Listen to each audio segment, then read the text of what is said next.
Hey, everybody, coming up on today's podcast, we've got a slate full of interesting topics. First and foremost, for some reason or another, Twitter is gonna latch on to the genius of one inventor of said rockets and electric vehicles. We're going to get into a little bit of that. We're going to get into... Yes, hydrogen internal combustion engines. There seems to be a peak of interest as of late into that. We're going to try to wrap our brains around why that could be happening. There was a plethora of April Fool's jokes that went around, and we're going to bring one or two up that was interesting and very laughable. But if I am a customer of theirs, you could see why you might be pissed. But that and DeLorean tends to be back in the news again. We got a little bit more information on the DeLorean comeback. And then some disruptions due to the Ukrainian-Russian war in the automotive industry, which is a big deal. All of that coming up right after this, guys.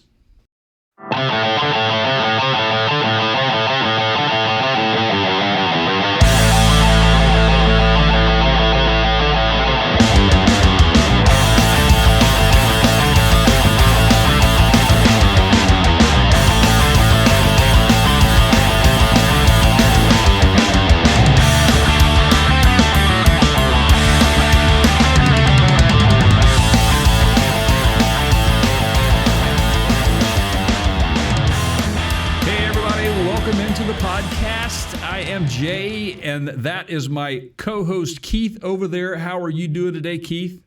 Man who catch fly with chopstick accomplish anything. Mr. Miyagi. I love it, man. What's up, everybody?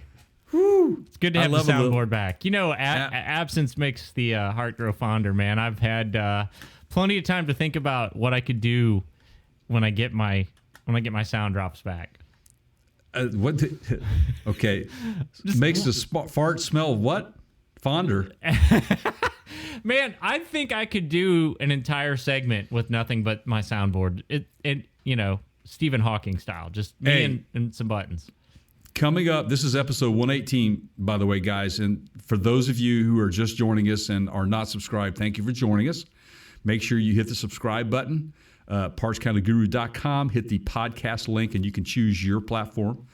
We also have video segments out there of these segments that we do on the podcast, and you can get that over at youtube.com/PartsCounterGurus. And make sure you hit that subscribe button, turn that thing from red to gray, hit the notify bell, which is that bell up there, and then you'll get notified when these things come out. So thank you. Make it so. Thank you if you are subscribed. Yes, make it so. Number one. Yes. By the way, to follow up on the last conversation we had about Picard. You caught up?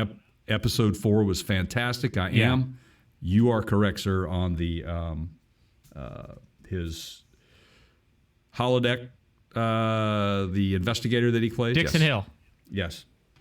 You were correct, sir. So there you go. The reference was correct. Thank you for bringing that up. So anyway, as a follow-up, we like to kind of talk about things that we talked about before. It's good for fodder. It's So that one was directed by Jonathan Frakes, by the way. Oh, it was? Riker, Yeah. He's done that. He's directed several of their movies. I like Riker. He's one of my favorite characters. Yeah. Of the series. They are doing some interesting things, and Star Trek has always done this, where they push current social issues to the forefront in clever ways. Right. It's I'm hooked, man. It's good. It's good content. I love it. I love it too. It's a different change. It's a change for me because I've been such a big fan of the series. Period. Over the years, the changes, the different characters that come and go, and I hence come and go. I love the fact that you can watch this series and you still get some remnants of that, which is Right. nice. And Yeah. not to be a spoiler here again, like I was called out on the last show, but there are some interesting twists in this particular series of Picard that I like a lot. So we'll keep you up to date on how those things pan out. So wow, man, April Fools. Did you get had this year on April Fools by chance, Brandon? I don't think so. I mean, I've kind of gotten to the point where it's so overdone now in our line of work that, you know, we kind of just like, it's like, come on, who's gonna Right. just they're just, it's so over the top, you know. And I guess the thing that surprises me, Jay, is how many people will rush into battle over something that's completely made up without doing any objective analysis at all. Like, just take a minute, Just read. and consider other possible perspectives. We're all guilty of this. I mean, it's a really bad problem in this country politically, and on all sides. But you know, this is case in point here. So if you got something, you had several somethings that you wanted to. How about now? Now seems like a good time, don't you think, Jay? Now I seems like a do. really good time. It seems like a really good time to talk about what I was talking about. Well, yeah, this is sort of, you know, this is sort of newsworthy. Live from the news desk. It's newsworthy, and that's why I want to bring it in up front because, again, if I am someone who is a reservation holder of the Ford Bronco who has not received their Bronco yet, I would have been a bit bent about this. And we'll get into some of the comments, and this is how bad it is out there when people just kind of buy into certain things. And you have to be careful in today's world because you could say something and people believe you, man. I mean, it's just, you have to be very careful. You know that we'll get into this more later. I know this because you told us in the beginning of the podcast that, you know, it was coming up. But people will, you know, if it's on social media, it must be true. Right. You know, and this is a fine example of that. And sadly, for Bronco 6G, which you guys know, they're one of the forums for new sixth generation Ford Bronco, and they posted this first, and basically the post says Ford is hiring Bronco convoy delivery drivers due to transport shortages. Applications begin today. Well, if I'm following them and I see that, there's some reality to that because we know how the economy is right now. We know the shortages of drivers out there. We know how in demand these Broncos have been and how long these people have been waiting for their Broncos. So people jumped right in. But then sadly, they had to come back and repost it and in parentheses post April Fools, okay? Because they got hammered. So, I mean, let me give you a fine they posted this, and then let's go here. And again, it says, I'm going to read you exactly what they say. Due to the fact that shipping has become so backlogged with rail and trucks weeks behind schedule, Ford has started a new program. Ford will start hiring Bronco convoy delivery drivers to try and move the thousands of Broncos stuck on Mud Mountain. Now, Mud Mountain is a reference to what was Dirt Mountain in the summer of 2021, then became Ice Mountain in the winter of 21-22, and now it's Mud Mountain because we're thawing out, which I like that, by the way. But we've driven on all three of them, right, Keith? We're running out of creative names for this place that, you know, is essentially a giant Bronco parking lot. I mean, exactly. So, and then they go on to say this program now. What's the summertime name going to be? I mean, that's the last summertime's name was Dirt Mountain. Oh, I thought that was autumn. No, it might have been. So let's call it Dust Mountain. Well, I mean, or you could just leave us a comment and give us your. How about the mountain? Yeah. Just call it the it's got to mountain, be. It's you got know? to be. You know, we live in Yeah. an era where you got to be a little bit more clever than that, right? Right. So they're saying this program is being implemented to help new Bronco owners receive their Broncos as soon as possible after the March 31st deadline to get the Broncos ready for shipment. Owners will receive 1 Ford Pass point for each mile put on the Bronco during delivery. Apply today. Okay. Well, that was an April Fool's joke, apparently. Some people, exactly. There's a guy here that works for Ford. He says, actually worked for Ford, says after working at Ford for 30 years, I'll just have to take a pass on the opportunity.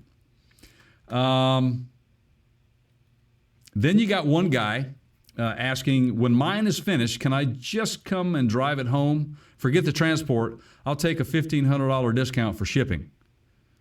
You know, I mean, and of course, Ford comes back and says, that ain't happening.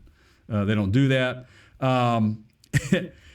Another guy says, Nor 7 says, I hope that's in addition to, actual money is what, the points and all that kind of other stuff. Right.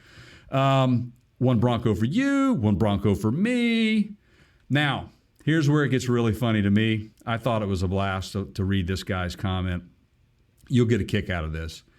Same guy, Nor 7 says, if some slob drives my Bronco from Michigan to Pennsylvania, I'm going to be pissed. I can see it now, stopping at some rest area and eating Big Macs and spilling that crap all over the place, touching all the buttons. And I'm going to call my dealer to give them a what for, man. They better not pull this BS. I don't care how many points they give me. I mean, it goes on and on and on and on. Now, here's my question to anybody out there who is a Bronco 6G forum person. Did you get a chuckle out of it, or did you kind of get rubbed the wrong way? I would have gotten rubbed a little wrong about that. How about you, Keith? It's a tough Considering It's a tough call because I like to think of myself as somebody who is an objective person. Like, I always take what I read, see, hear, and then I look at all the possibilities. I try. I don't always pull that off, but I try. And I would like to think that I wouldn't just jump straight to, red alert, shields up, loading the torpedo bay, photon torpedo bays, going to war. right. I would like to think that I would do a little bit more validation first, but I don't know. Some people pull the trigger, man. They're real quick to react in those situations, and was it in poor taste? That's really what you're asking. That's the question. Right? Yes. I think in light of the recent Will Smith slap to the face of Chris Rock, it was in poor taste. Yeah, we'll see, right? Did it get him a whole bunch of extra views? Probably. Probably so. Will there be blowback? That remains to be seen. I'm interviewing myself now. They're not the owners of the vehicles before the actual consumers take ownership. Yeah, but I don't care about that. They just want eyeballs on their content, that's it. right? That's it. Yeah. So yes, it was funny. I chuckled at it, but then I got to thinking, gosh, man, if I'm a reservation holder, man, this just doesn't sit well with me. Now, one of the smartest responses that I saw out of this whole bunch was one person says they should fly everybody in that's waiting. Then have a class on how to install the missing modules. And at the end of the experience, you drive home with your Bronco and a $500 gas card. That's fair, right? You get a chip class, and when assuming the module comes that this is all just plug and play parts replacement, yeah. Yeah. The very next one says, "I hate April 1st." So there you go. Yeah. Right. So there you go. For me, it's just like, you poor Ford Bronco reservation holders who have not received your vehicle yet, man, I tell you what, it's just, well, what else? What else can you take? So in the spirit of being, to keep my objectivity, Ford took a risk in developing this Bronco in secret. and they felt like it was a calculated risk, and they knew that there was going to be a certain amount of interest. What with Toyota kind of rolling back a lot of their overland options and the Jeep market blowing up and all that. Right. But at the same time, you don't want to just jump. You don't want to go wild with production without having the orders in. And so, there has to be a ramp up period over the next few years. I mean, I don't see any other way around that. I mean, the same thing's happening to Rivian. Oh, absolutely. It's not just Rivian, and we're going to get into this. The same thing happened to Tesla with the Model 3. Yes. I mean we're going to get into this. Well, how do you solve that? Unless you can manufacture in very short turnaround, meaning like you get an order today and it's done by the end of the week, which that's not realistic. Right. Considering all the components and the just-in-time philosophy that a lot of these suppliers... there just isn't a better way to do this. There's going to be a line on any new model, right, for several years. Absolutely. For a number of reasons. And again, we're going to get into this about some of these shortages that just continue to happen without our control, no control of ours, and certainly most of it is not in the control of these manufacturers. The part of it that is where they choose to go do business, but for certain products or components that are installed on these new vehicles, there's only so many places on this planet that you can go to get them. And Right. China's one of those that kind of holds the key to certain alloys and elements that we need to ramp up that type of production, namely battery electric vehicles, period. And then also, wiring certain metals for that are only in certain regions as well. And we'll get into that a little bit. But none of these manufacturers are able at this point to really restore themselves back to normalcy. It's just not going to happen. We're getting closer. I guess, I've been careful to not say this until now, Jay. Okay, go ahead. Can we get a drum roll? Yeah, I mean, I got, Hey. Yeah. Hey, yeah, hey, yeah, No. hey, yeah. Huh? I can't hear it. Oh. Oh, there it is. Because it's not doing it. Okay. There was a lot of talk around this term, back to normal about a year and a half ago. I guess, do we really need to go back where we were? No. I understand the sentiment, right? Like, we want to get back to a way of life that was comfortable. Right.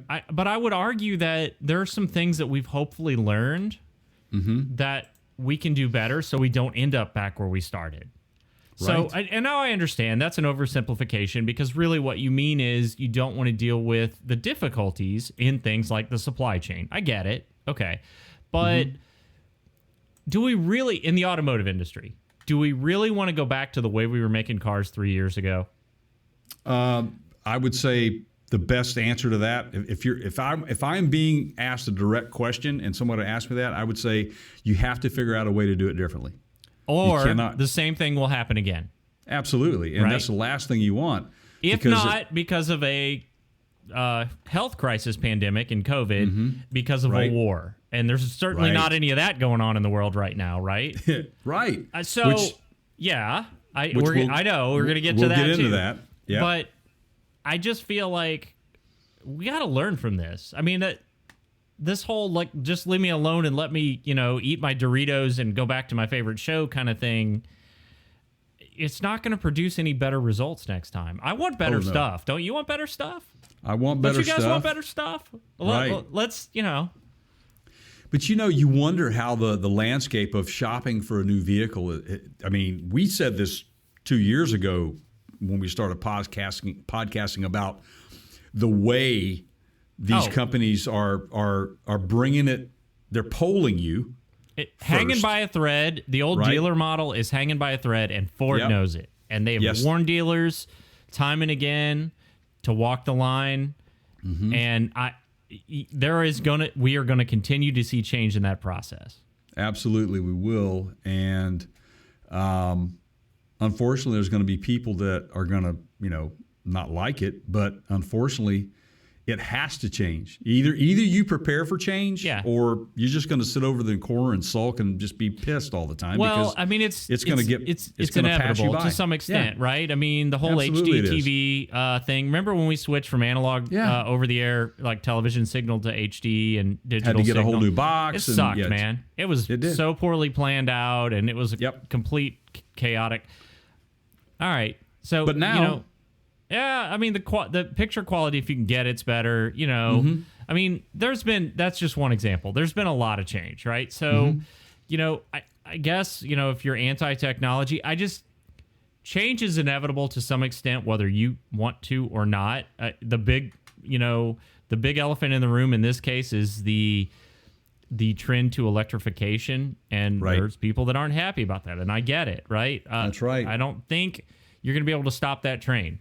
The right. best and you can hope for is to guide that train into a different station. Exactly. And listening to this podcast today, you're going to get a better understanding of why the electrification is a bigger deal than you think that it is. Because I know there's a lot of questions of why can't we do this or why can't we do that? So we're here to entertain and kind of bring you that information. So hopefully you'll learn a little bit today. I know that I've learned in doing some of the research about some of these specific topics today, but it's going to be fun digging deep into this. But go ahead. No, you going to say? You go. Nope. I was going to say to segue on into this whole shortage thing. How we're having to conduct business and the lack of inventory on new car lots. I mean, even big players like Toyota, who normally have huge inventories, or just don't have them. They're just not there. They've been hit as hard as anybody else, and demand doesn't go away. People tend to buy, and under a lot of circumstances. But now the inventory is such that people are hard pressed to find a new vehicle that they would want. And honestly, man, and I want to speak to this a little bit when we get into this next story. And I said this before when we were talking about these vehicles, these Broncos that are just sitting there waiting for chips to come in, or they have gotten rid of certain systems in order to finish the build, maybe come back at a later date to upgrade it or whatever. Those are problems for me. The other side of that is that in manufacturing or supply chains, period, suppliers to the industry have sources themselves. They have A, B, C, D sources. At some point, A runs out, B runs out, C runs out, D runs out. There's a reason why they are in that order. And, most of you should understand that when you start getting into D supplier, while they may be welcomed in the door by means of some concessions being made to get production finished and rolling, they might not be the most desirable of quality, but just getting by, if you catch my drift. And I'm not finger pointing, but I am going to say this could turn into a real cluster from a quality standpoint and reliability for newer vehicles down the road. So we may be coming back on the show in a year and talking about all the complaints that could be out there, and I'm going to have Keith drop a... I hate to say I told you so. So you got it here first. Let's talk about it. We've already had the problem of chip shortages, right? Yep. All of our eggs, one basket, correct? Yes. Pretty much. So now let's fast forward to present day, where we now have the Russia-Ukraine war going on, which could further escalate the auto prices and the shortages. It's already had an impact. The most obvious one that probably the most people have noticed is in fuel prices. By the way, guys, as we get into this segment, go get the full podcast over on our website at partscounterguru.com. Click on the podcast tab. It'll take you to your podcast platform of choice where you can listen to us go on for usually over an hour Yeah, on 'Cause an we average just- of about once every week or two, we release Yeah. one. It's just us brainstorming, and you get to sit in on it. you Yeah. know? I mean, it's literally gotten to the point where I kind of have to. Things have been good. We've grown. We continue to grow. Thank you all for that. This is Jay and I's scheduled time to meet. Exactly. Right? And there will be beers afterwards. So, So just saying. yeah, so right. So we've out of the frying pan into the fire, so to speak. You know, Right. the global pandemic was initially a health crisis. Now we have shortages due to There's supply of wiring. unrest, right? Yeah, unrest and its supply of wiring. Ukraine is a major supplier of certain things for the automotive industry, and to the point to where BMW has halted production at 2 German factories. Mercedes is slowing work at its assembly plants. VW is warning of production stoppages. It's also looking for alternative sources for their parts. Now, again, it's what I said. You have primary supplier, then you go down the chain, and when you start looking for alternative sources, these guys have to go through the process of qualification. I mean, there's so much involved with approval processes, especially when it comes to the original equipment manufacturers like a VW or a BMW or a Ford or a GM. It's a lot of red tape that you have to go through to be able to supply them with product, and rightfully so, because they're putting out a quality product. They want to stand behind it, so they have to have suppliers that will stand behind them for their product. Yada yada. There's ISO certifications, TS certifications, QSO certifications, all of these things that are in place to make these things come to you at the end of the day to have a good product as a consumer. Now that. Yeah. The one positive in this, and there may be more than one, but I guess maybe the most obvious positive is the rebuilders industry is booming. Ooh, absolutely Okay? it is. But so the original, as Chuck Lynch would say, the original green movement, right? Like, so people are keeping their cars longer, they're rebuilding them. By the way, as I continue to pull you off topic here, so I had a friend of mine. it's good. He's got a roughly 5-year-old Silverado 1500. Oh, Same deal that happened to your dad. Same deal that happened to one of our other friends, Jade. This is not either of those two people. And he's like, active fuel management, got an issue, got some noise, got some lifters clattering. Should I turn it off? Basically went through the mailing document that you sent me. Thanks for that, by the way. yep. And this is, I just ended up telling him, like, you know, I verified that it did in fact have that particular V8 did have active fuel management. It did. Right. I said, here's what I would do. I would take it to a trusted engine shop, a rebuilder shop. Yep. If you don't know of one, let me know. I'll give you some recommendations. And I would get them to just diagnose the problem. Just let them spend probably what would end up being a couple hours of labor just to go over it and figure out where that problem is. Mm-hmm. And they should then be able to give you a rough estimate on what it's going to take to repair it. Right. Okay. And repair it right. Yeah. You know, not put a Band-Aid on it. You may Some not people like have that number, but yeah, Melling made it clear that disabling the active fuel management, and I know that's not the segment, but I just want to get to a point here. They said, hey, this isn't going to solve anything. That problem's going to resurface. And I just said, and you'll at least have a number. And then if you don't like that number, go buy a new one. Go get right? something else. Go get something without active fuel management if that's Yeah. a problem for you. Because someone will have an interest in that pickup truck, will be willing to take on that issue because of, and this is where we come full circle, the limited availability of new vehicles, and they'll be willing to pay for the repair costs, or they'll be absorbed into the cost of that vehicle, which is already up like almost 15% from last year. Absolutely. So now's the time to move on this if you're going to do it. So I Exactly. feel like there's a lot of vehicles, Jay, that would end up like in a landfill or something in previous years that, like this one, still have some life left in them. People are going to spend the money now to fix them. Absolutely. And here's why. I'm one of those individuals that you and I have been talking about me purchasing. I would like to have a 4-wheel drive vehicle, and I'm looking, leaning towards a Toyota 4Runner. But I don't want to purchase one right now because I'm a bit leery of what's coming out of the factories. Yeah, I mean, are they using those C-list suppliers or the D-list suppliers? And, Correct. You know, And what am I not going to be able to get on the vehicle that I would normally want? It's just not available because they don't have Right.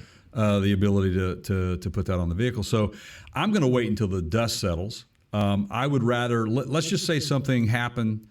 Let's just say you blew an engine, right? You've got quality aftermarket engine builders out there.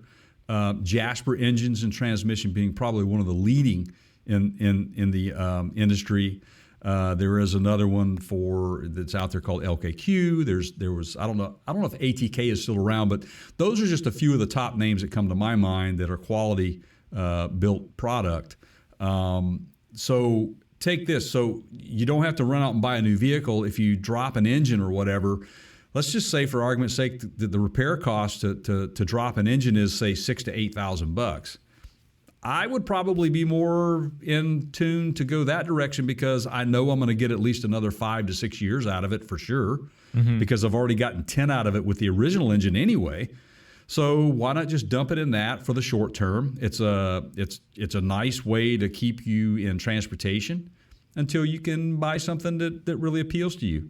And then by the time that happens, hopefully the dust will have cleared. You'll be able to get what you want, and vehicles will be completely different than what they are this year, which we'll get into a little bit of as well. But the war right now in Ukraine, they have the war's damage to the auto. This is what they say: the war's damage to the auto industry has emerged first in Europe, but U.S. production will likely suffer eventually too, which it already has, if Russian export of metals from palladium for catalytic converters to nickel for electric vehicle batteries are cut off. So the obstacle in Ukraine is that Ukraine supplies critically important electrical wiring, which is made there. Like wiring harnesses. Now, a lot of that's going Yes. to European Union-built automobiles. Correct. So that's where you were referring to. It's not directly going to affect us here in the U.S. right away, but it eventually will. Yeah, because then what happens is stuff that would have typically been exported here won't be. right. So then there'll be fewer vehicles here. Like, for example, Well- my Toyota FJ Right. was not built here in the Right. United States. Right. Yeah, and that's what happens is when you have situations like this is that where normally a supply chain over there would not touch the supply chain that we have here, because they are suffering, they're reaching out to U.S. manufacturers saying, can you share the load? Can you help? And I think that there's that sense of community right now amongst the automotive industry as a whole, where everybody's trying to help each other out. Allotments of this, I'll allot you this, I'll allot you that, and which kind of helps keep the ball rolling. Because Keith and I have said this before on this podcast. You have heard us.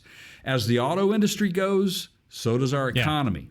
Well, and there's a demand for automobiles, right? Right. Just from the world perspective, there's a certain number of people in the world every year that want to buy vehicles. What was it like last year? So S&P Global Mobility had this, let's see, 94 million were built in 2018. So pre-pandemic by 2 years, right? So in last year, they did 84 million. Wow. No, wait, I'm sorry, that's this year. So literally a 10 million vehicle difference. That's crazy. Mm-hmm. And so the logic goes, well, if you're gonna there's a certain number of people that want to buy vehicles.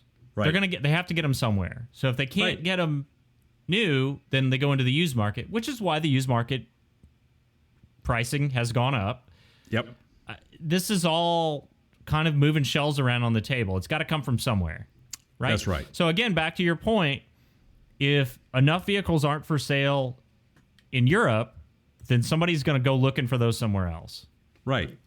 And trust me, there are trade negotiations that go on between us and other countries where you've got brokers here in the U.S. they come here specifically to buy the vehicles and they ship them back overseas. That's just the way it works.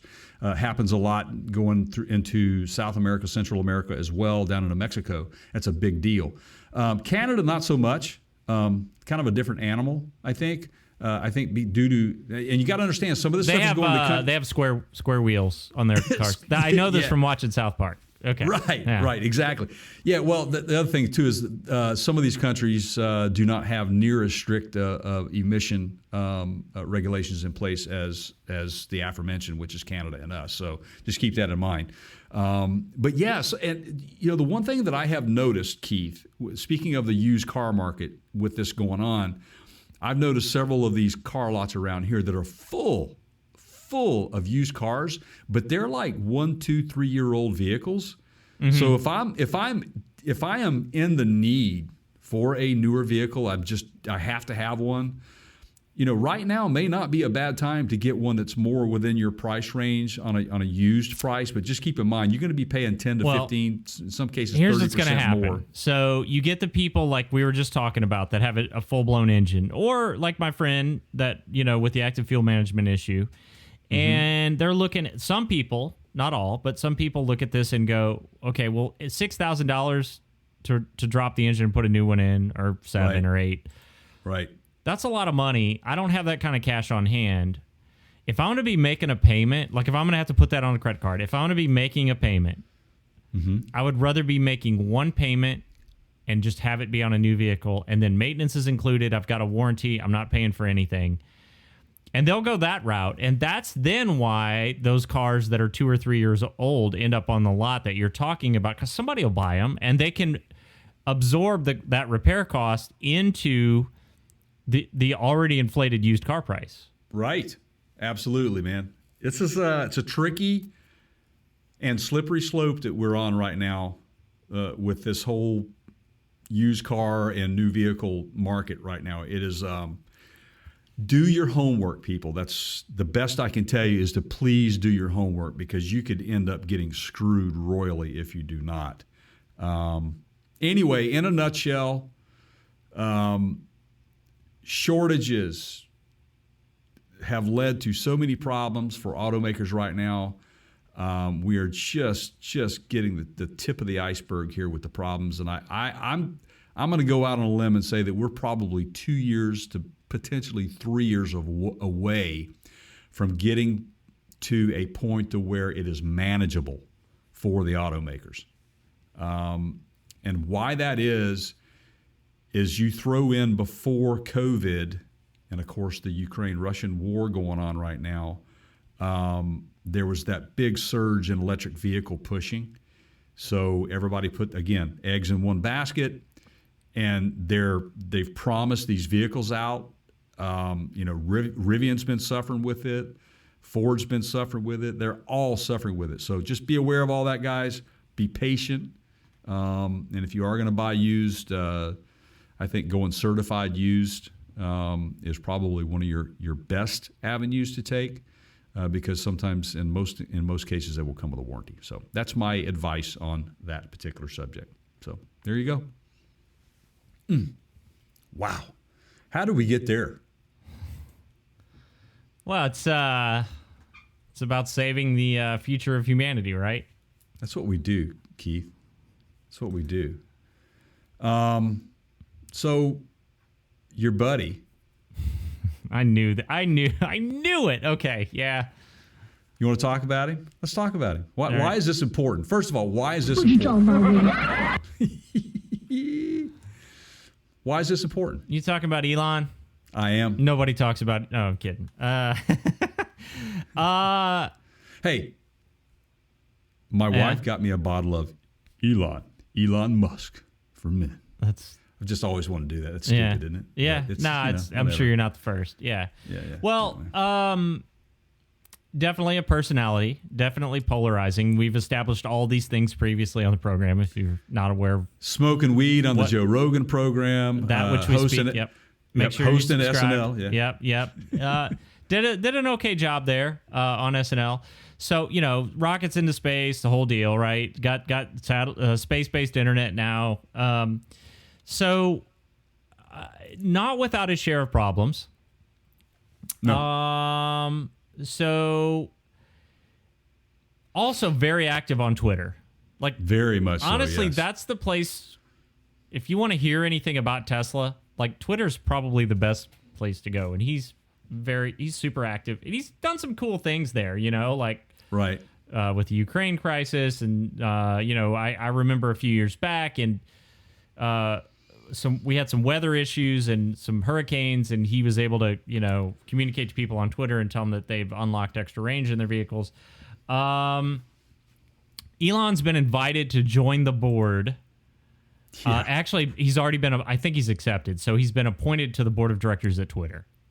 Okay. Yeah, he's also a shareholder that's how he gets on the board. Yeah. Yeah. Well, I mean, he's probably, So you're not too thrilled about this, are you, Jay? Well, it remains to be seen as to how thrilled I will be when this, in a year after he's on it, because I am one personally who has just begun to get into Twitter.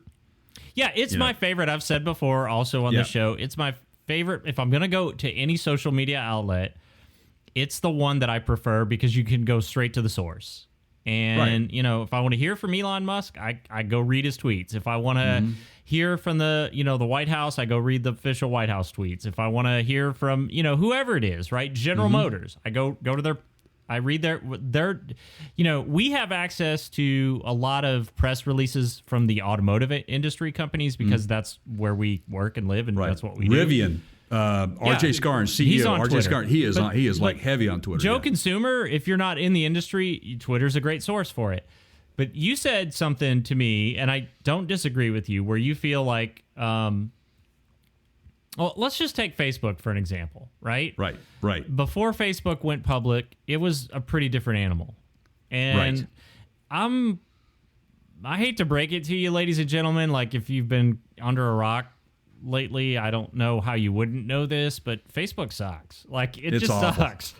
And honestly, hey, I'm just going to tell them right now for you and I, for us, the only reason we are on Facebook is because we have a lot of fans there and we like to reach our fans. But outside of that, well, the suck they're part not is even like seeing the crappy ads that you got to deal with and how they kind of manipulate the feed, and you see like what you see is all manipulated, and it's and of course Meta coming in and it didn't. Yeah, and people arguing, and so you have a little bit of concern that this could potentially happen to Twitter, right? I do.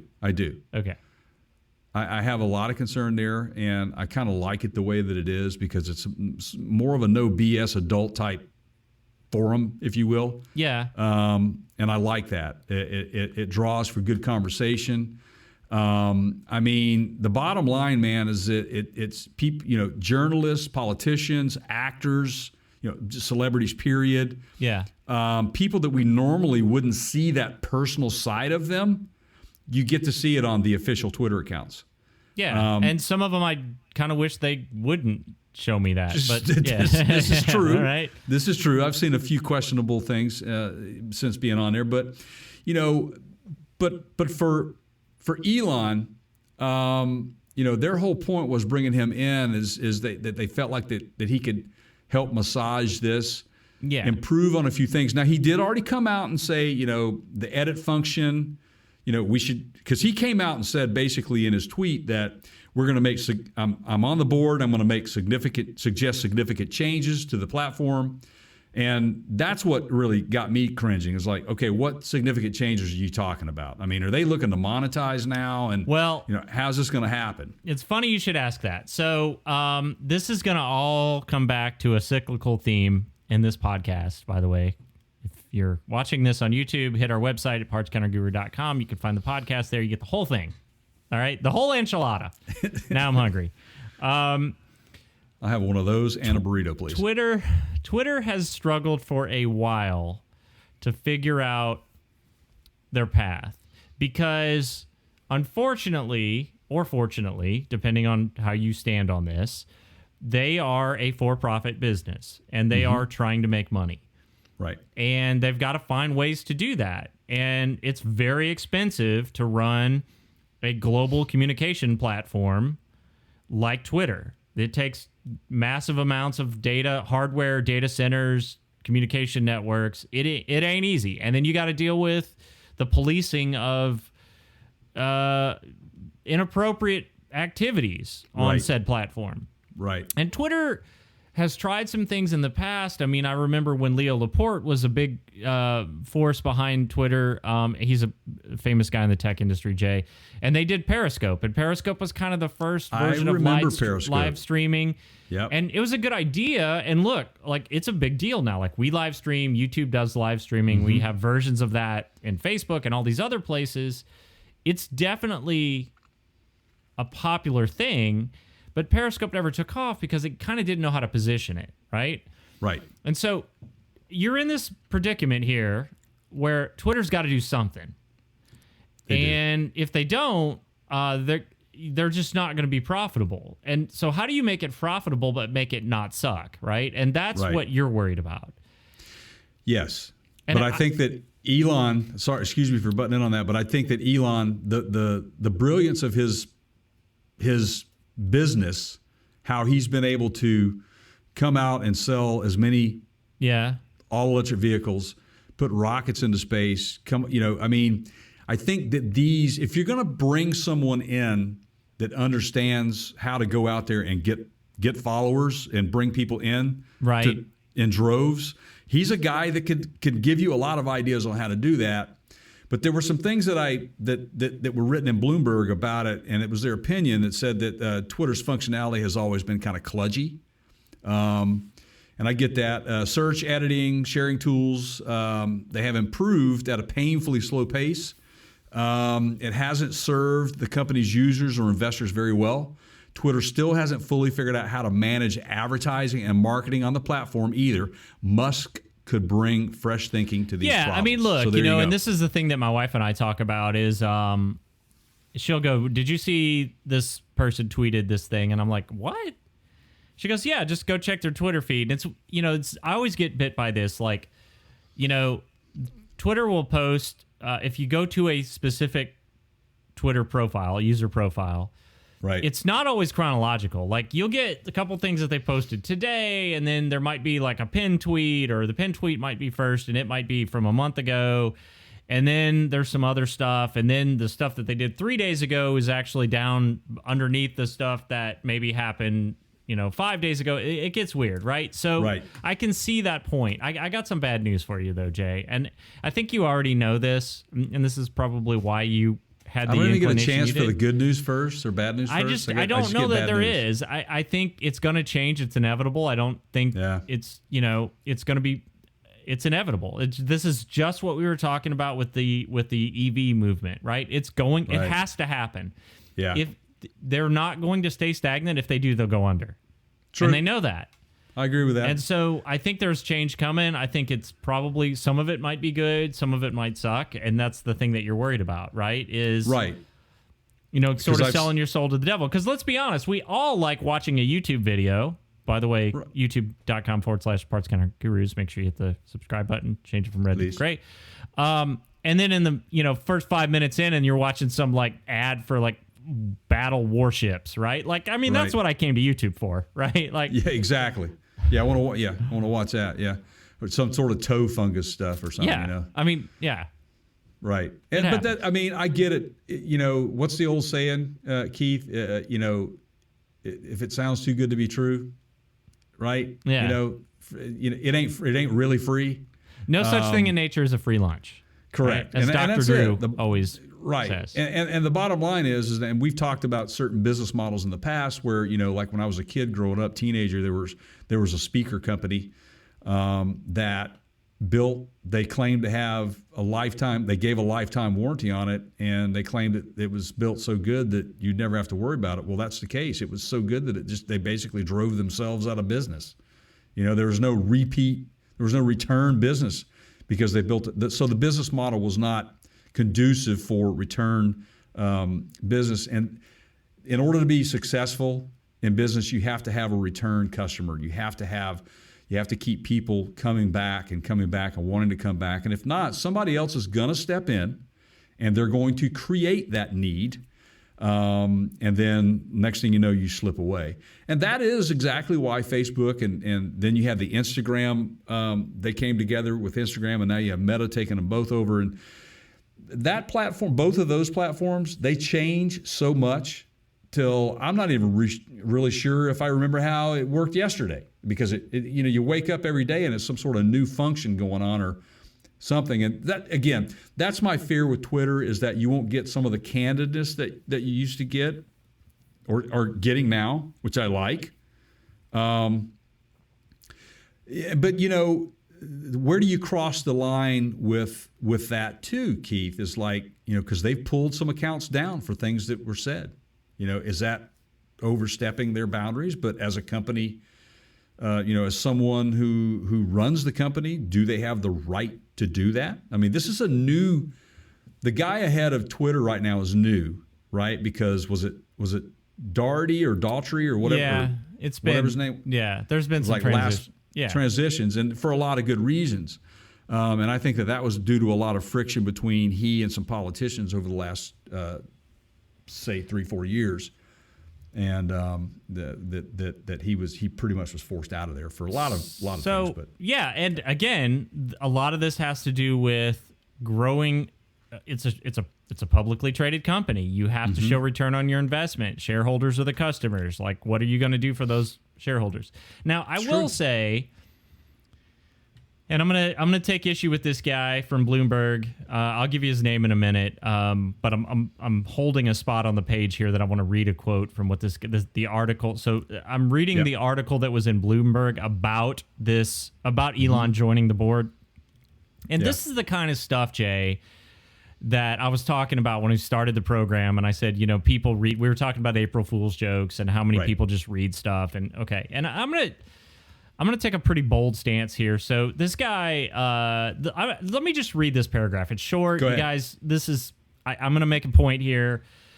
He says, now Musk is a shareholder and director of a public company, Twitter, with a platform he has used in the past to promote his own company, Tesla, and his financial holdings, cryptocurrencies. This guy uses a lot of parentheses. Yeah. Anyway. Yes. Will he be live tweeting Twitter's board meetings or sharing non-public information about its finances? That's likely. Will Agrawal be Musk's sock puppet instead of his protege? Also likely. In that context, Agrawal's tweets about Musk's arrival smack of Stockholm Syndrome. Why are those likely? What's your basis for that? You really think... Now, hang on just a second here. So you're telling me you really think Elon Musk is a big enough idiot to go live stream board meetings, Twitter board meetings? Yeah. I'm not saying he's not going to make mistakes, but he's not a freaking idiot. He's a solid businessman. Somebody's going to read this and think, and that's the way I think too, without any objectivity. This guy, whose name happens to be Timothy L. O'Brien, who writes for Bloomberg, you're just inciting trouble, man. This is so irresponsible. And I don't disagree with that. I read that, and that is not... When I found out about this happening, that was the furthest from my mind that he would be doing things like that. It was more or less, what changes is he going to make to the platform? Yeah. That's my concern, the usage of it, because I'm a user of Twitter. And that's the thing. But this guy, I get it. I would say this is Bloomberg, man. This is freaking Bloomberg throwing out. Hey, times are changing, man. I think Bloomberg might even be the new TMZ or something, or whatever. Or is that what it is? Yeah, TMZ. That's or true. Yeah. Not to say that Musk probably will have missteps. He probably will. Who doesn't? He's got a long history of that sort of stuff with the SEC. Who doesn't? And, he does like to talk. Mm-hmm. But, saying some ridiculous things like he's going to be live streaming board meetings, and, it is an opinion-based article. We know that. And there are some facts in here about what went down. But the rest of it is just his opinion on what he thinks is going to be happening during that whole tenure. But I don't think that's the case. And the guy kind of makes my point for me. I mean, the subline of his article is, how will Elon Musk change Twitter? The company's largest shareholder now also has a seat on the board, and his presence has both pluses and minuses. Right. So let me just, again, the company's largest shareholder now also has a seat on the board. Okay, so let me make sure I understand this, Jay. The guy that owns the most pieces of the company now also has a say in that company. Yeah, that's kind of how it works, Whoa. right? Gosh. Duh. Can't imagine that a guy like Elon Musk would spend money and expect something in return Right. or want Yeah. a say in how his money is used. It's kind of how it works. Tim, Yeah. nice job on that byline. And to his point, though, pluses or minuses, of course there will be pluses and minuses. That's how it works. I mean, if you're coming in to add to what the current product is to improve upon it, then yeah, there's going to be some minuses. There's going to be some pluses. You know, We gotta move on before I say We gotta something move on from insulting this? about J School offering anybody a diploma these days. All right. Anyway, all right. whose school?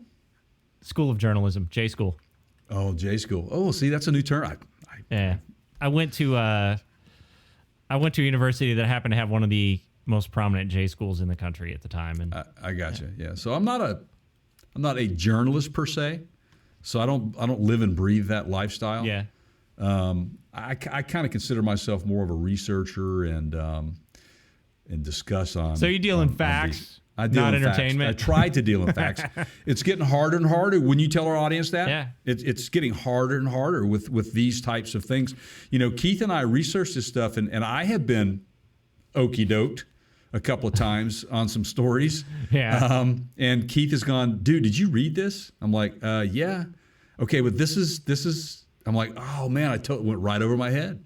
You know, and so people have to be careful, and that's a big point that we're trying to make here today. With some of the information, it's definitely misinformation, so you got to be careful. And we try to filter through those things for you before we get it to you. So and try to have good common discussion about it. So anyway, so there you go. Twitter is looking to improve upon its current platform, and I wish Elon the best. And I would like to reach out to you, Elon, right now and tell you to please don't screw it up, man. I like it the way it's working, but you know, if you want to add an edit button or back button or whatever, and I can, you know, just you know what I'm saying? Yeah, just say it. At the Counter Show. That's our Twitter handle, everybody. Oh, that's right, man. Good job. See, I'm totally off my game today. All one word. Okay. At the Counter Show. At the Counter Show. That is us. Now, I'm going to bring up another topic that is near and dear to you. And it's DeLorean. There was another announcement in the news about DeLorean. And we now have a reveal date, Keith. Did you know that? Oh, I know. And I have some things to say about that. We've got some fans of our YouTube channel that we're gonna dip into the mailbag here in just a minute. Just a few comments for you that's excited about it as well. He might even be just more excited as you. All right. Do you want to do the proverbial good news, bad news? How do you want me to do you want me to just, go on a tirade about Go on a tirade. Let's go. Let's make it fun. And then we'll Interesting. end on the positive. Is that kind of how you want to play this, or Sure. Okay. Sure. So yeah. I'm gonna let Captain Picard, or as they call him on the new series, JL, I'm gonna let him say what I was gonna say. What the hell are you doing here? So what the hell are you doing here, DeLorean? You've Right. announced it's August 18th? It's August so random 18th. I can't even remember. August Right. 18th. So they're gonna unveil the new DeLorean on August 18th, right? Right. What? They are. Everybody knows it's October 26th. Right. What the hell are you guys thinking? Right. Yep. There is no question on what day it should have been completely unveiled. If you guys, DeLorean Motor Company, if you guys are looking for a marketing team, reach out to us, partscounterguru.com, contact us. Here we are. I know, man. I saw that too, and I'm like, why in the world would random? now? August. I'm sorry. Is it the 18th or the 21st? It's the 21st was the official, but they're going to actually reveal it on the 18th. Okay. So we're going to see it on the 18th, and they're going to have it on display on the 21st at the awards ramp at the Pebble Beach Concourse d'Elegance. The prototype. So it's going to be at vehicle Pebble will Beach. Okay. That's going to be at Pebble Beach. Yeah. The prototype vehicle will be displayed there at the Pebble Beach concept lawn on the 21st. They're All going right, to let me reveal do it you on one the better. 18th, so Let me do you go one ahead. better. Okay. Go ahead. Now I know what you might be thinking, Jay. You might be thinking, well, they had to do it because that's when Pebble Beach happens, Right. and they felt like they would get the most visibility out of that, right? Right. If you do it on October 26th, what's a week later? Oh. SEMA. You know, you're looking more and more and smelling more like a genius every day, Keith. I Thanks, didn't buddy. even think it did. It did not even dawn on me. I thought about SEMA, but not the connectivity of the dates. So Yeah, it's a week later. Now. I mean, roughly 10 days. Yeah, you know, it it's 10 depends days. on the year, right? But yeah, it's typically the first full week in November. And last year it sometimes started on November 1st. November 1st, and I have been in Vegas for SEMA for Halloween during setup and prep. Yeah. And you know, the first day of the show would be on the 1st or whatever. So we've done this show together a few times. So yeah, and you know what, man? It's like I thought about that and I'm like, well, is there going to be maybe another major announcement after that reveal on the 18th? And Well, if it 21st ain't of time August? travel, it ain't gonna. I mean, there ain't much you can do after that announcement to sort of steal the stage, right? Right. But here's the bigger picture of this, guys. Keith and I on the last podcast, we were excited about it. We brought this information to you, and the company has said in a formal statement that its new EV sports car will be a driver's car and not a time capsule. And the first of what could be a full lineup of electric vehicles, which is smart. Yeah. So, So the now for the DeLorean good line's news, gonna grow. right? Yes, Yeah. So yes, so I'm with this is the positive. So it looks like we got to look at the rear quarter of the vehicle on the driver's side, Yep. and let's just pick this sucker apart, man. I see exposed metal. Yes. Absolutely, I do. So back to when we originally broke this news, and by the way, you can find that podcast, and I think we even we've done several DeLorean video segments on YouTube. Right, Make sure you're right. subscribed. If you are looking for the podcast, it's on our website at partscounterguru.com. Yep. YouTube, obviously, at YouTube, we are the Parts Counter Gurus. So I said, I need to have a version of this that is exposed metal. Yep. And Jay said, yes, but some people don't want to deal with stainless steel, so you need to offer something else. That could still be the case, but at the very least, it does look like they are going to have an exposed metal version. Yes, they are. And I was excited about that when I learned that this was happening, and then they showed the teaser image. And I'm like, yes. All I mean, right, if that's painted, I see imperfections like you would see in I do as well. If you look right, the edge of the tail light, how it Yep, extends that's over into exactly the body. where I saw it, yep. That's where I saw it as well, which leads me to believe that it is a metal exterior, like a stainless. So I hope So- it is. yeah. So that would be so awesome. So here we go. So so it does look exotic in sort of how they've done the taillights. You see how they extend across multiple body parts, body pieces. Which is normal for electric vehicle these days. Yep. It appears to be a hatchback of some sort. Yep. So that could potentially is a little bit different than, its predecessor, right? Because it Correct. didn't have a rear hatch, I don't think. Or did it? Actually, it Wait a did. minute. Well, it had. I know it had the louvers in the back window. Yeah, but I don't think thought it. I don't think I it thought popped it was up. a hatch. I don't know. How did they get to the? Didn't Doc like in lift the the back hatch seat. and? Okay. There's Maybe the it was. gull wing doors. Okay, Coming up on a future podcast. yeah, right. Louvers, it does appear to have louvers. Talking about the Right. new version, at least in the shot that they give you a pretty good look at the rear section of the car, almost to the center line of the rear of the vehicle, almost. Right. Okay. Looks to have a really wide stance. Looks really low to the ground, so that yells and screams performance. Right. Absolutely. And they state that. Yes. What else? What am I missing here? Still going to have the gull wing doors. Everything about it is just a modern version of that iconic vehicle from the 80s. except it's going to be an electric vehicle, and obviously it's designed to be a sports car. It won't be a Klug, or just a slug. It's not going to have the Peugeot. I mean, look, he was working with what he had. He had a lot of time constraints, and he had to put the vehicle out, and we get it. He bootstrapped that company, right? Like pretty that much. he was basically a door-to-door salesman trying to make a production automobile. Talking about John Right. DeLorean. So here's what I liked about this, and they get into this in the article. It's with a brain trust behind the fortified company, including people from Tesla and Karma. The new EV now promises to offer more than Back to the Future nostalgia.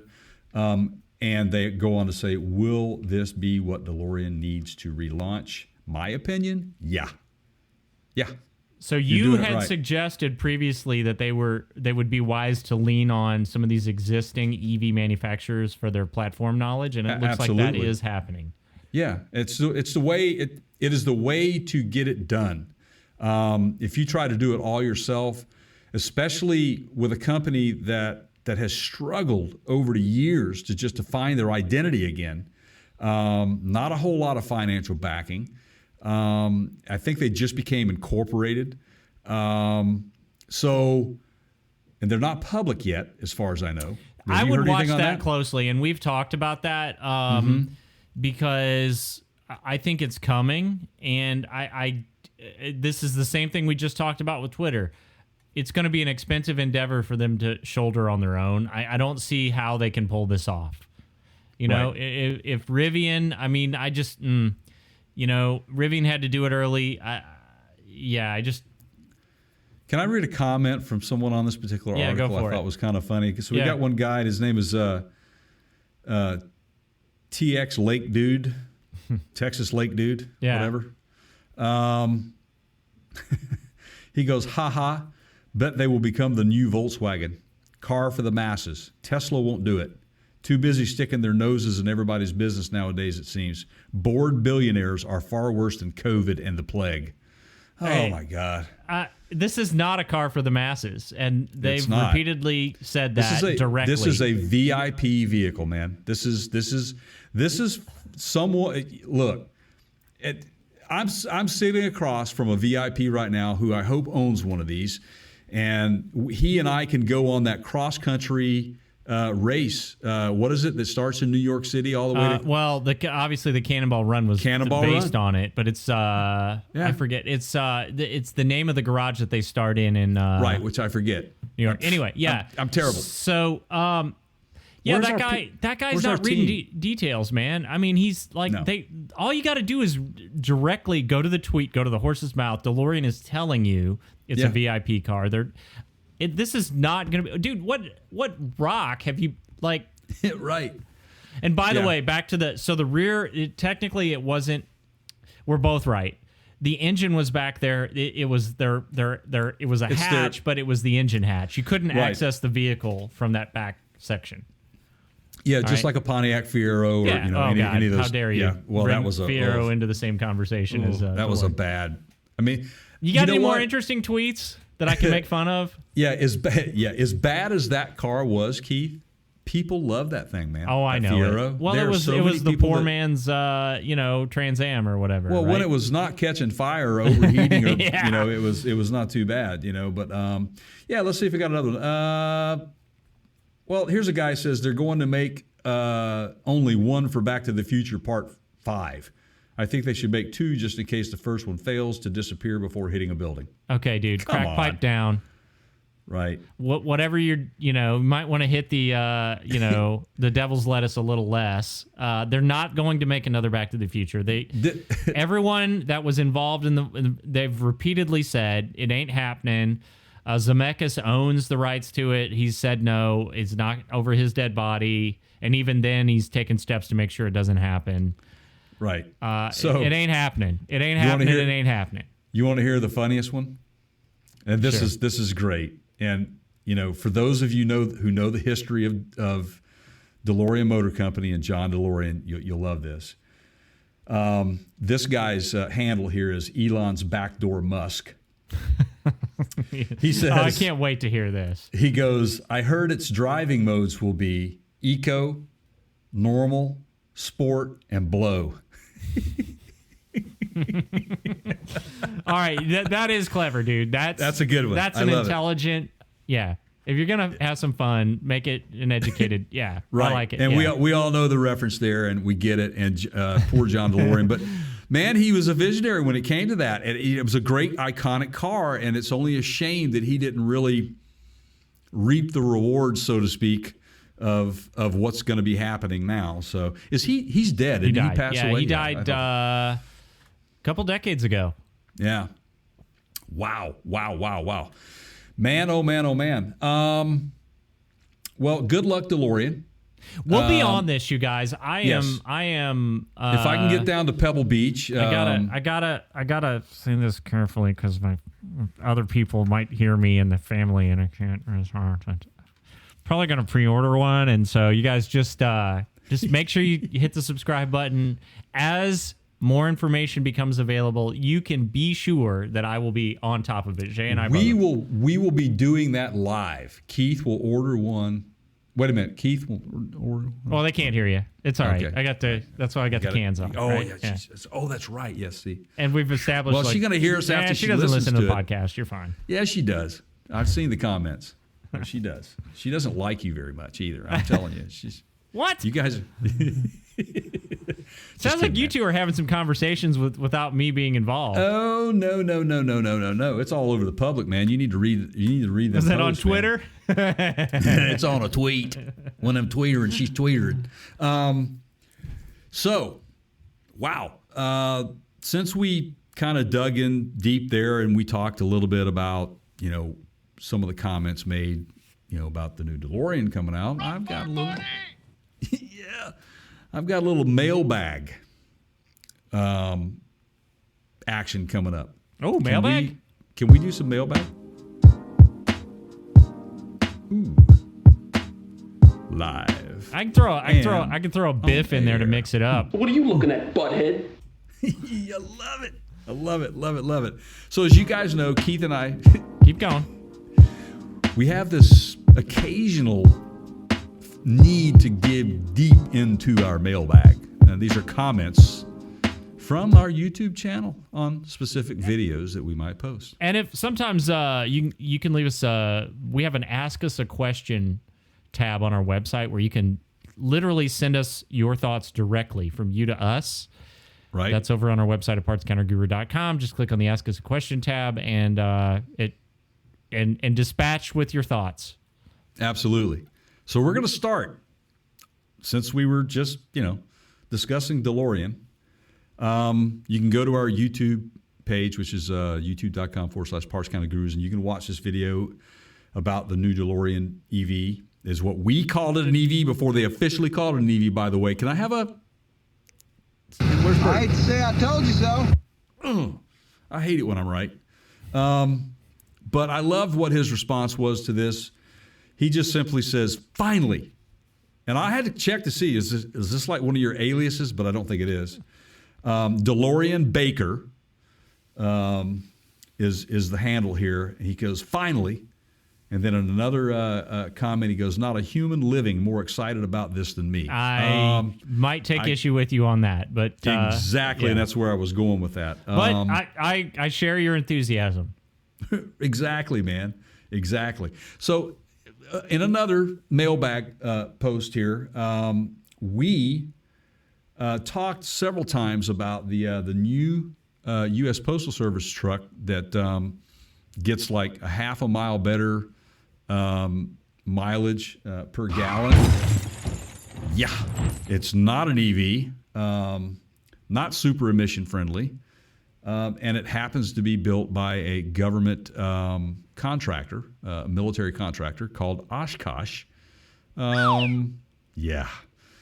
And so I'm going to give this guy a little bit of airtime here on this, because we talked about how the Postal Service has just basically failed miserably. Yeah. At this thing, and he goes, groups like Zeta fighting for United States Postal Service NGDV mail delivery vans to replace decades-old fire risk Grumman LLV, still perhaps naively hoping Congress will avoid Oshkosh deal, force RFP do-over. P.S. So that's a request for proposal. That Correct. is, I've actually worked with some of those. Are you familiar with that process? I am. Okay. Absolutely, yes. Oh, okay. Absolutely. So for I've- those of I've- you that aren't, what he's talking about is the government would go back out and say, we are taking bids and proposals for a solution, in this case, a new mail vehicle. Tell Right. us what you would do, what it would cost, and basically give us a proposal. Right. Okay? As one, why I'm familiar with it is, and you are too, is we've run businesses and we've been in positions to where we Yep. have had to collect those proposals. So there you go. And then he goes, how come only defense contractors get mail truck contracts? That's a good question. I know. Why? I mean, this is going to be, riddled with sarcasm and, basically what you would expect from me. But because the auto manufacturers know it's a money pit and it's a losing bid and they just have no interest in it. Why would they? Why would they bother? Now, fleet vehicles are different. Like a whole bunch of So- F-150, trucks that you sell to the electric company or government agencies or police cars, that's different because those are very similar in design and manufacturing process. A mailbag's what we're doing now. Mail truck is what we're talking about. A mail truck Right. is a unique vehicle. You can't modify an F-150, right? You have to build a standalone purpose-built vehicle. Right. And for the budget that the Postal Service has in their offering, the only people willing to take on that basket full of snakes is a defense contractor. Right.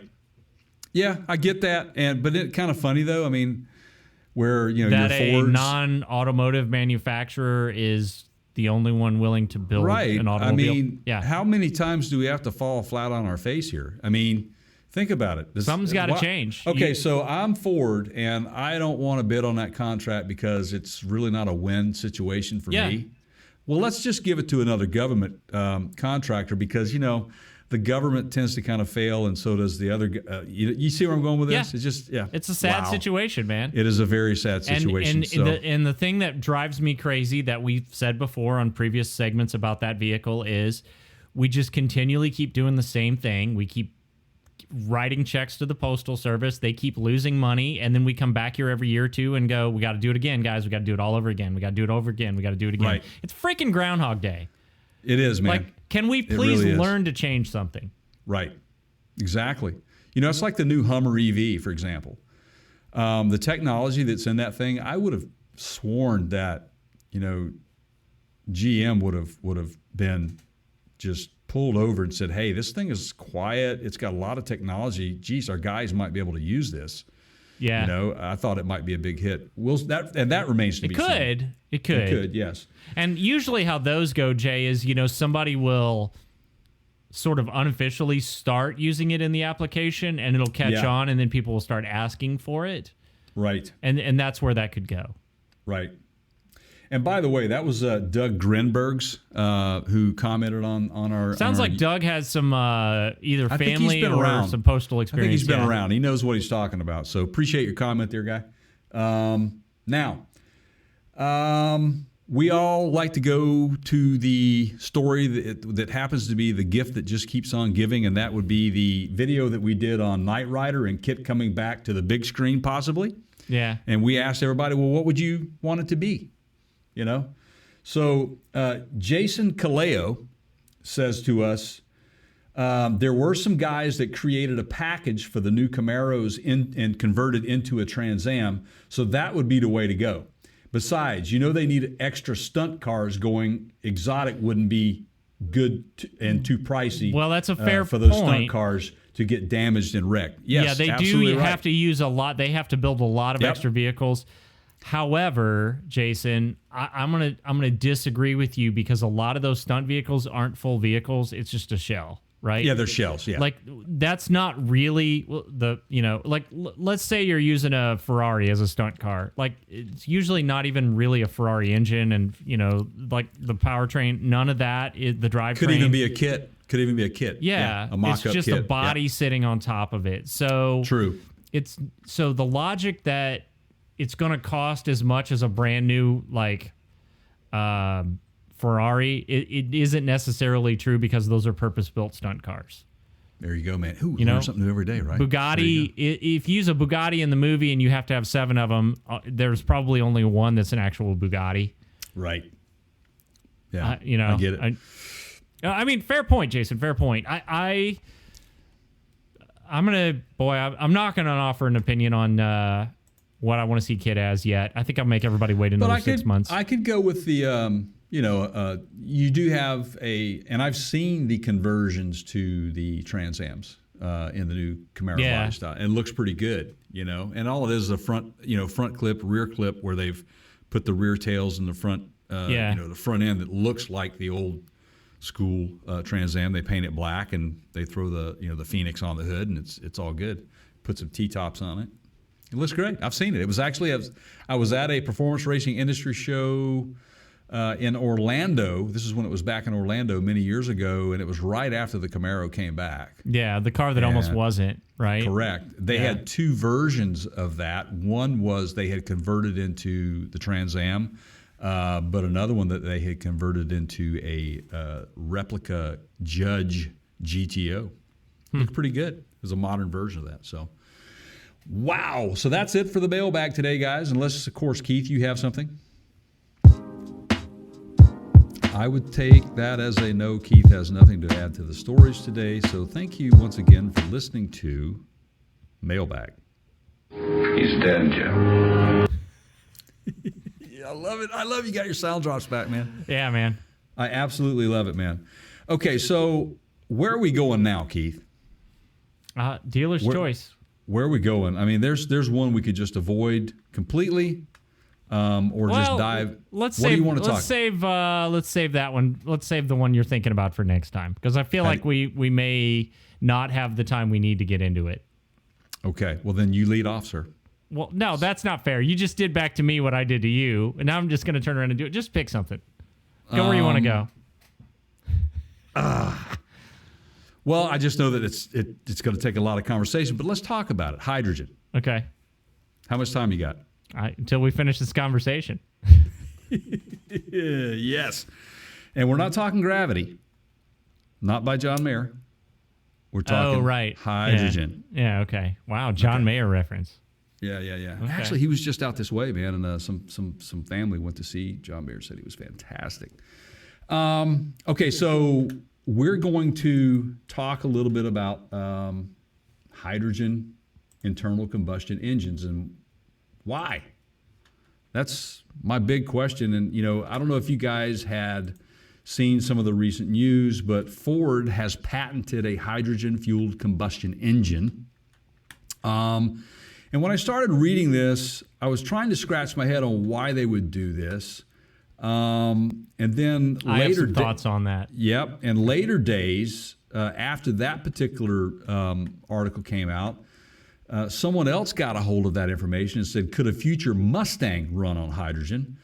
Ford patents turbocharged hydrogen combustion engine, which, by the way, if you're going to have a hydrogen combustion engine, internal combustion engine, turbocharging it is really about the only way you can get to some sort of efficiency and power, because the amount of oxygen that it takes to get into there, the fuel ratio is for oxygen, for it to be completely free of NOx or nitrogen as a emission, you would have to almost double the amount of oxygen that gets into Okay, there. so you're going to start. Okay, so this is where you're going to start this whole thing with inefficiency of hydrogen. Good. No, let's do right, this. and that's why I wanted to bring that up, because that is the basis Jumping of this. right into the deep end. Okay, alligators and snakes and all. All right, here exactly, because there's other types, there's other ways to get there.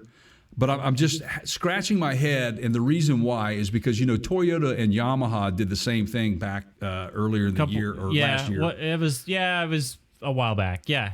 So you got Ford now, after Toyota and Yamaha mentioned that they were developing a hydrogen-powered V8 to basically demonstrate how internal combustion engines can survive in a world without fossil fuels, which really is not completely accurate fully.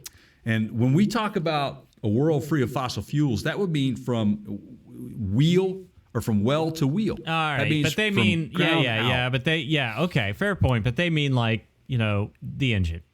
They Right. mean cars that don't run on gasoline or diesel, right? Correct. So And yeah, I'm just saying that we're going to get into this All right. on why I'm just trying to wrap my brain around why. I think I know. Okay, And I could go. be wrong. Okay, but I also could be coming back to this segment of, in 6 months to a year from now with a drop from Bert. Right. Ooh, So I'll take that. the issue. So let's lay out what Jay's not saying here, everybody. What Jay's not saying, and he knows. This is kind of assumed knowledge, is that these hydrogen engines notoriously aren't as efficient as At all. the existing internal combustion engines. Now, he was talking about power output a little bit ago and turbocharging them and all that, and that's Right. that's all pointing to the same thing, which is you're not getting the fuel efficiency, the bang for your buck, if you will, out of a hydrogen engine that you are out of a gasoline engine. Because the other thing that Jay also knows is that these hydrogen engines aren't anything new; they've been around for a long time. Long time. Jay's done work on them and has helped design parts for them and all that stuff. So this isn't anything new. And I think you've said that part of it as well. It's not anything new. Okay. To the point to where your manufacturers like Cummins, who is Yeah. heavy into diesel, Right. obviously, both commercial, agriculture, and so on, that they are working heavily in that Yeah. area as well. So why, right? So why? So even more kind of perplexing, knowing what Jay knows, and now you all know part of what Jay knows. So now we're all on the same page, at least theoretically. Okay. I'm trying to get everybody here and united in the room, and then I'm going to take you down a little path here. Okay. So, the thing about Ford splitting their business into two divisions where they're doing basically an electric side and the other side, whatever that is, it's hydrogen, it's gas, it's all the above, right? But they have an EV side of their business, and then they have the other part. Okay. Right. So these guys know, and I think they all know. I think Toyota knows, Yamaha knows, Ford knows that they're dealing with a couple issues here. Number one, the writing is on the wall for the internal combustion engine. That regardless of when, there will be a time in the future where that's not going to be their meat and potatoes. Right. They're gonna have to diversify or they'll die. That's correct. Now, they also know, and they being, not just Ford, but Toyota, Yamaha, Stellantis, all of them, I think have figured this out or are starting to, that they can't put all their eggs in the EV basket. And Jay and I have said on this very program many times, and if you don't believe us, go to our website at partscounterguru.com and subscribe to the podcast and go back and listen, that this current generation of EVs is a transition stage, that there is a limited amount of output you're going to get out of these current lithium batteries. They're very volatile. This is not the end solution. It's a transition. That's And at some point in the near future, probably 2-3 years down the road, we're going to start having cars that are going to have full battery packs replaced. And that's going to, we don't know the exact price of that, but we know it isn't going to be free. And we know They're dropping in price as we Yep. speak. The costs are coming down. but we know it's going to be an expense. What Right. that expense is, it remains to be seen. It's not going to be $100. Okay. And or what the technology will be to replace those batteries when that time comes as well. And will there be a drop-in replacement and that sort Correct. of stuff? Okay, and we're Yep. moving towards like solid-state batteries and alternate power platforms and all that. And you can call it what you want. You can call it Ultium. You can call it whatever VW is calling theirs. It's all the same. It's lithium-powered battery cells. Okay, Right. so this creates a need for an alternative.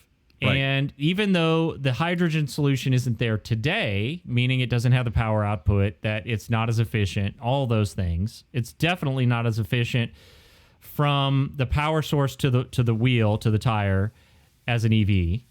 Correct.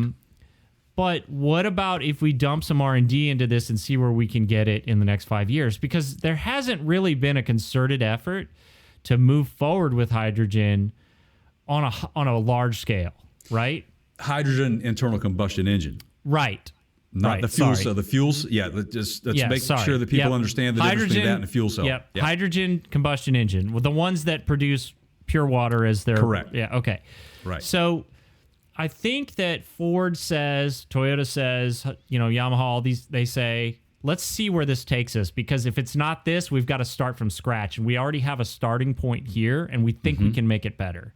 Right. That's what I think they're doing. Yeah, and that is why I asked the question, because you and I have not discussed this subject before today, right?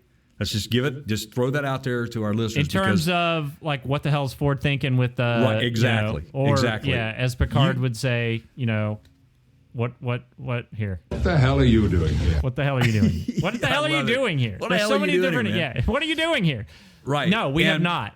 When we already know that fuel cell, hydrogen fuel cells work, and obviously they are zero emissions with that.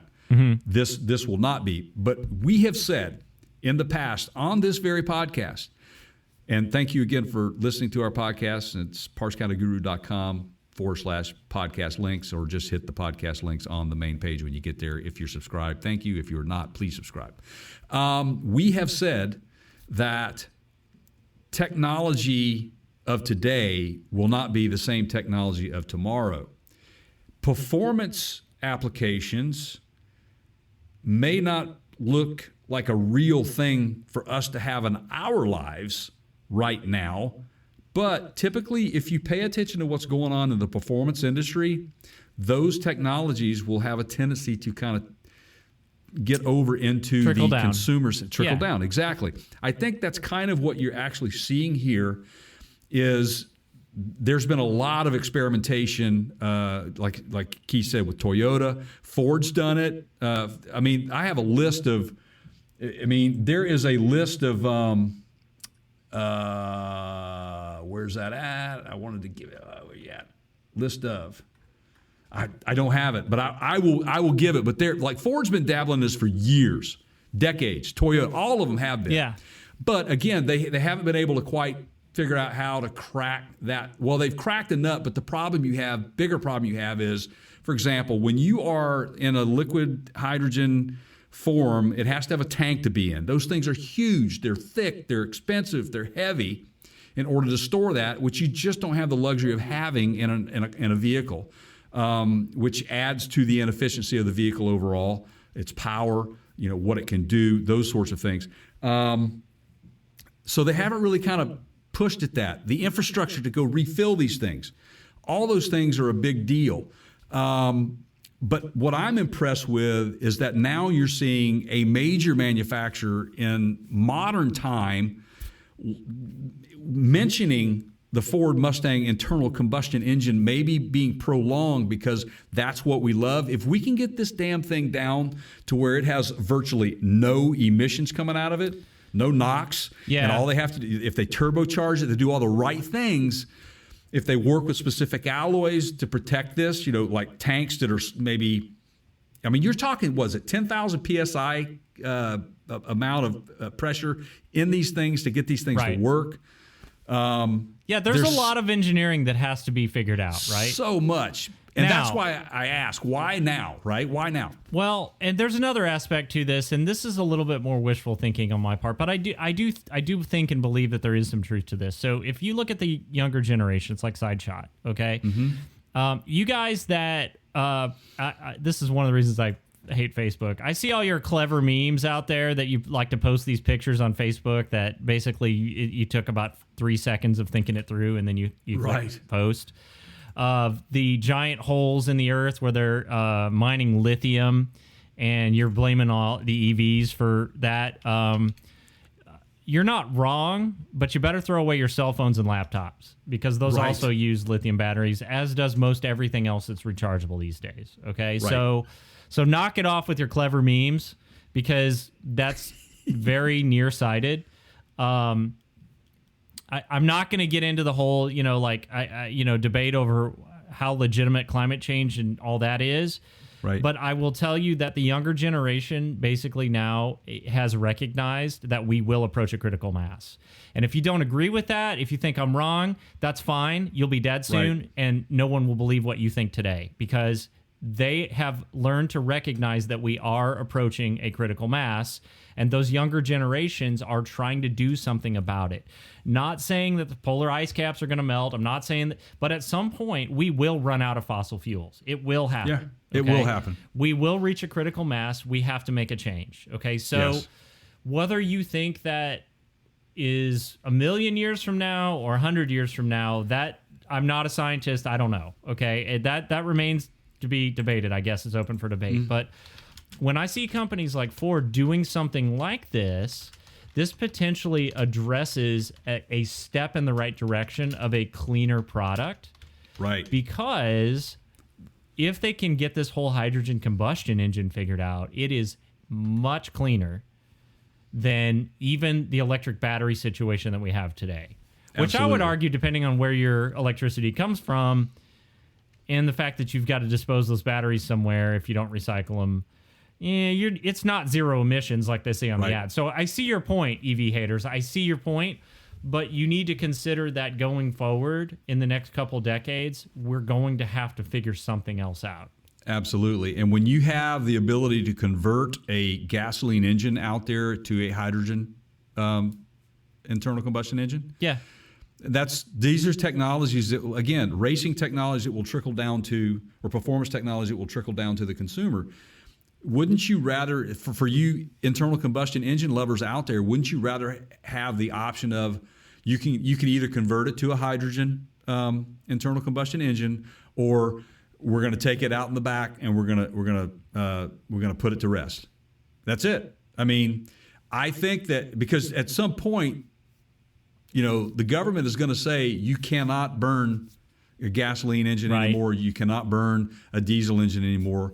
You have to either have hydrogen or electric And vehicle. here's the thing. Like this is the thing that makes me chuckle is people have this vision of like over my dead body, like they're gonna come take your cars away, right? That's Right. not how it's gonna happen. No. They're No, gonna they won't. mandate from the at the business level with the manufacturing facilities, and they're gonna Right. say you can't make.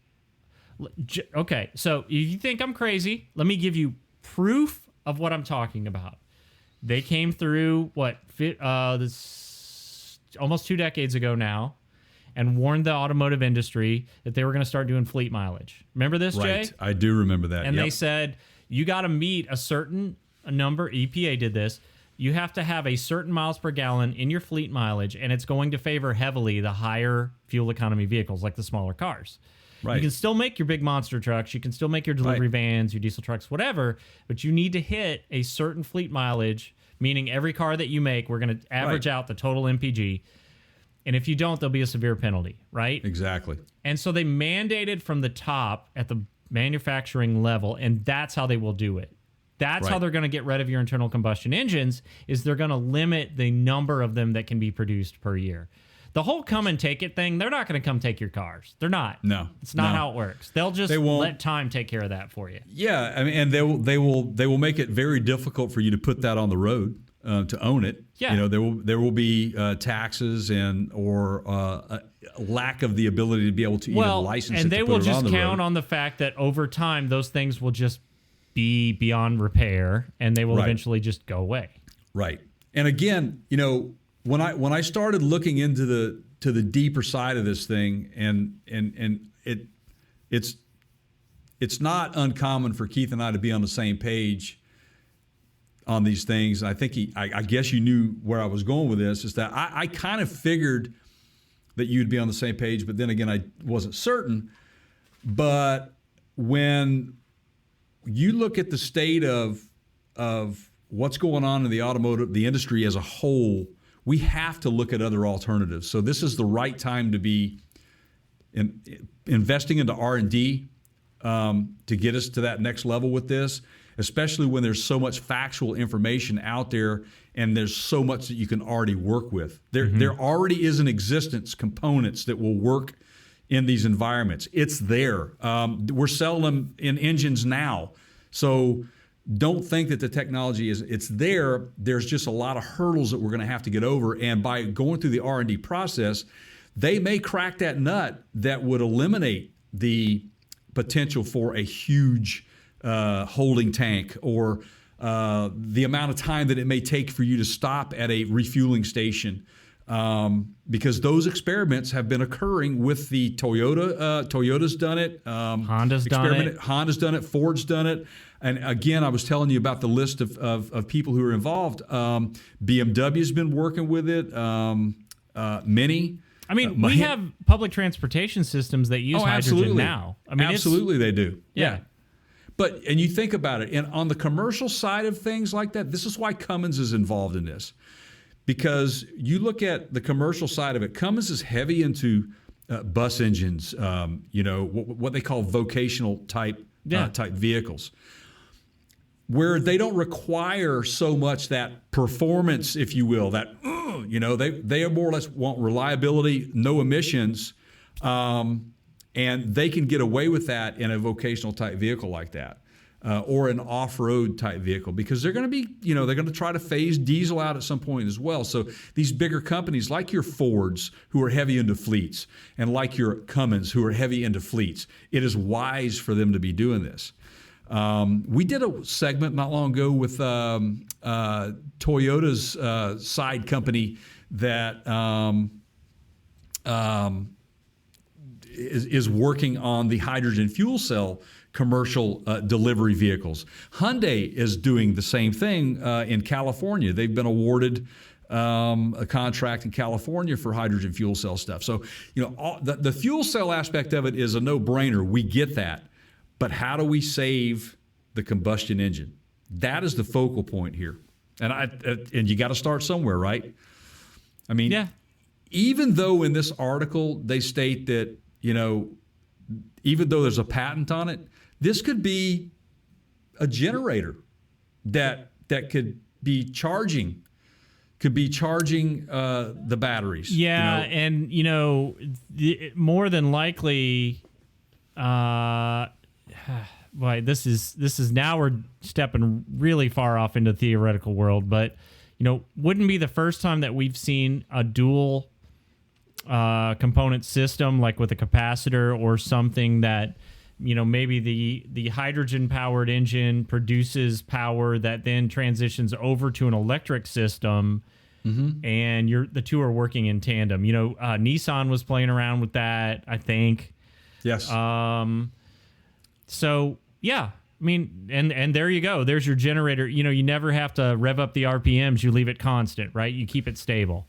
Yeah, and again, the comments that I don't like are people saying, I don't know why you're messing around with those batteries. I would go hydrogen. Okay. All right. Tell us how to get there. Right. I mean, it's just not that easy, guys. So these are the kinds of things that have to happen, and it's pretty cool to see Ford getting into the game heavy again. Will it be in a Ford Mustang? I doubt it. I mean, I honestly do. I don't think that's where that's going to go. But who knows? I may be wrong. Maybe it'll be in a fleet of F-150s or something. I mean, you've already got a Ford F-150 all electric coming down the pike. So Ford is forward thinking. They've got the money to spend on R&D, so let's go there. So yeah, I mean, if there's one thing that I could point to that Ford has been consistent with over the past 2 decades, that's 20 years for you mathletes. It's been their innovation and their willingness to do the R&D, and that got them through a recession when everybody else around them took bailout dollars from the U.S. government and Ford did not. Right. And they were the first to, I think, if I'm not mistaken, announce from the big three. So from Ram, whether you want to call it Chevy or General Motors, and Ford, their electric pickup truck. Right. The truck. I'm not talking about the Hummer EV. I'm talking about a truck. Right.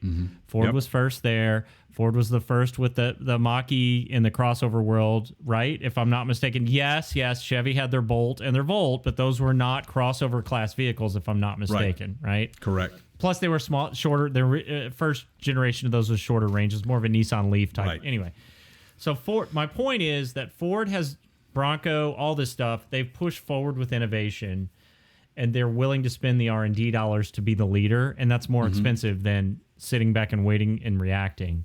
Right. And so that tends to be the case of what I'm seeing here, right? Right. Looks like they're trying to be innovative.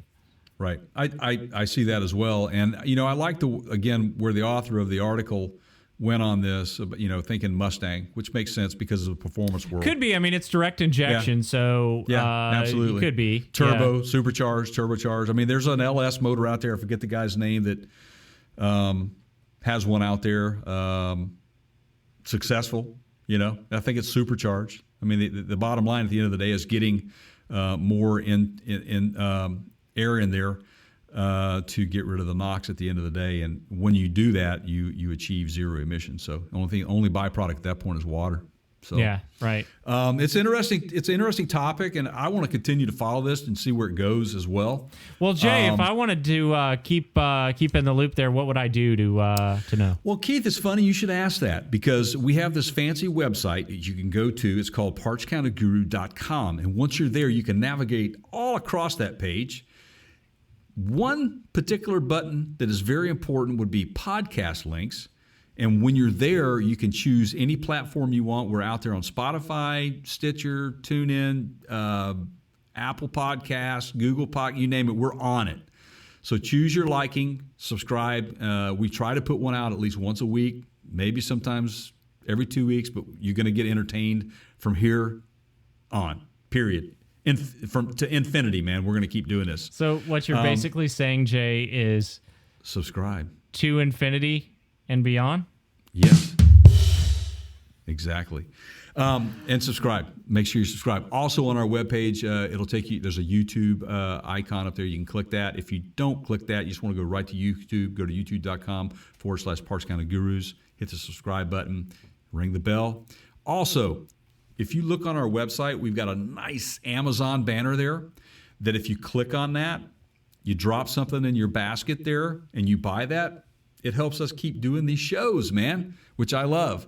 And look, Keith, you're the best on descriptions of stuff that you've ordered, like the negligees and stuff, man. I mean, but we don't know what you as a consumer would buy. It's pretty boring this week. It's dog treats and lamps and light bulbs and how about a 12-pack of Band-Aids, man, or something, Yeah, some laundry detergent. But even then, it would be anonymous. So if you, absolutely, whatever you buy, it's between you and Amazon, and we don't know.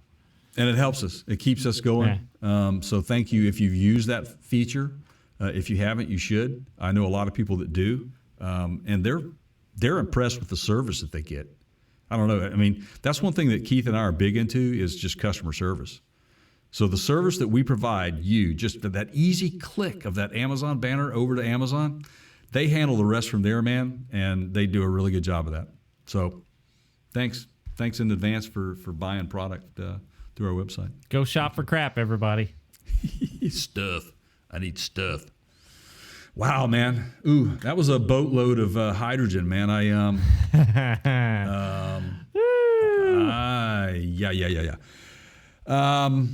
Man, anything you want to add to any? You got anything else you want to? I mean, I don't know what else to say other than it's been a good day. It's been one of the longer ones, but lots of meat on the bone, as you like to say. I think it's time for a wrap. It's actually time for a beer. Yeah, or that. Yeah. Yeah. So you want to take us out? Yep. All right, everybody. As always, we appreciate you hanging on, checking us out. Tell a friend. Keep doing all that good stuff. I'm going to leave you with the words of John F. Kennedy. The rights of every man are diminished when the rights of one man is threatened. For my pal Jay over there, I'm Keith. We will see you on the next one. Take care, guys.